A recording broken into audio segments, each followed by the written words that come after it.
I want to bring in for immediate reaction here Marc Thiessen, former chief speechwriter for President George W. Bush. He's now an American Enterprise Institute scholar and a Fox News contributor. Also, Republican Congressman Michael Waltz from Florida joining us as well. And Congressman, let me start with you.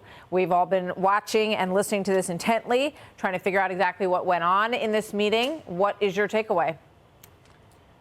You know, Martha, I think President Biden is slipping into becoming a modern-day Neville Chamberlain.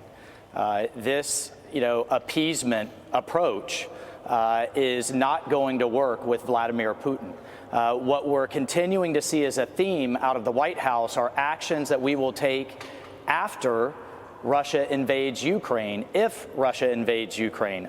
I think at this point it's clear it's not a matter of if, but when and how far he goes.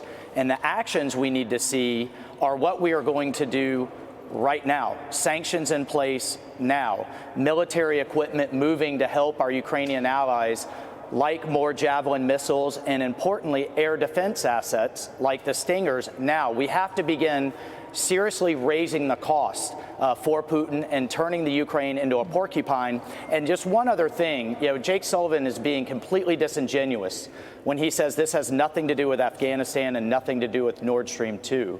The pipeline is built. All it takes is the new German government to certify it. And that's really just a paperwork drill. What Putin knows in the middle of winter is he will be able to starve Ukraine and starve Eastern Europe, and he'll be able to hold Germany hostage with their energy supply. And finally, with the sanctions, you have to have those both in euros and in dollars. Putin knows he can withstand UN sanctions if he has a fractured Europe, and Nord Stream 2 is exactly what's going to fracture Europe and therefore fracture NATO. So like so many other policy blunders, this is one of this administration's own making, and we're on the verge of the largest land invasion in Europe since World War II. I think the point that you make about whether or not the sanctions come now based on the buildup that we're seeing is really important. And I thought it was very interesting how much Jake Sullivan tried to avoid using the phrase red line. But basically, he said, this is the point at which, we will take action, a further actual invasion. So there's already Russian presence in Donbass. There's already Russian presence in Ukraine. What you have in Ukraine is a divided country. Most of the country wants freedom, wants to be more Western leaning. And this, of course, terrifies Vladimir Putin. He doesn't want that to happen. They've already lost, the former great Soviet Union, he watched dissolve during the formative years of his career. He wants to put that back together. And he sees this Western leaning Ukraine. And this is what we've witnessed over all of the past presidents, in recent memory. This battle over whether or not Ukraine can be part of NATO and what that would mean for us. If Ukraine was part of NATO, we would have to defend it. So this is the line that we've been walking. And you remember, obviously, the conversations with President Trump and Zelensky and President Obama and Medvedev about, well, after the election, we'll have a little bit more flexibility. We won't be maybe aiming those missiles in your direction anymore, those protection systems in your direction anymore. So, Mark, weigh in for me on what does this mean for folks watching at home? What has the White House signaled to Russia based on what you see from the Kremlin side of the readout here and what we just heard from Jake Sullivan? Well, they're signaling weakness. So Mike is 100% right. We should be arming Ukraine to the teeth now to deter Russian aggression. And what they just said is President Biden told Putin that if you invade, we will then increase U.S. military assistance, lethal military assistance, including Javelin missiles and all sorts of stuff, which the counter to that is if you don't invade, then we won't do that.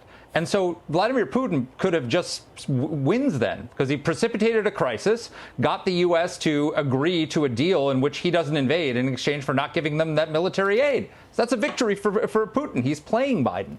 And then second of all, you mentioned the word red line.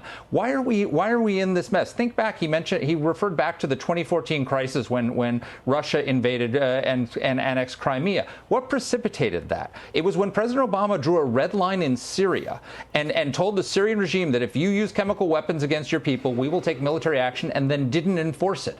And a few months later, Vladimir Putin invaded Ukraine and seized Crimea. Well, what precipitated this crisis?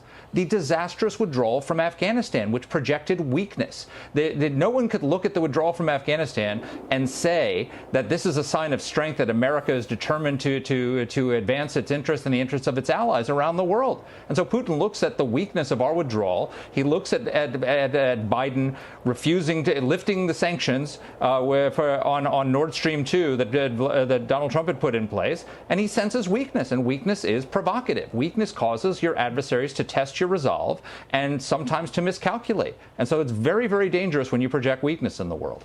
So obviously, oil and gas is the main commodity. It's the engine of the Russian economy. They wanted very much to have this Nord Stream 2 pipeline, which would go to Germany. As you just pointed out, Mark, President Trump didn't want that. He knew it would be empowering to Putin, empowering to Russia.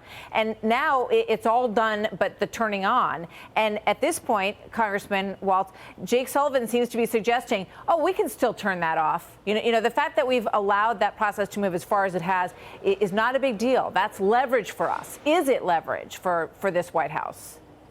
Well, look, I mean, at the end of the day, Martha, this White House is bringing talking points to a gunfight, and a lot of this is because of their asinine energy policy. Talk to Larry Kudlow when he was in the previous administration. We had the pieces in place to export American gas, which, by the way, is cleaner gas on LNG ships, liquefied natural gas, to the Ukraine to then supply Eastern Europe. That would have reduced the stranglehold that Russia has on Ukraine. And meanwhile, once they get once that pipeline, they flip the switch on it, all of Western Europe is then hostage to the whims of Vladimir Putin. So they can isolate and dominate our allies in Eastern Europe, and they can hold our allies in Western Europe. And why does this matter to the American people? Well, look, Iran is watching as they're racing towards a nuke. China is watching. North Korea is watching.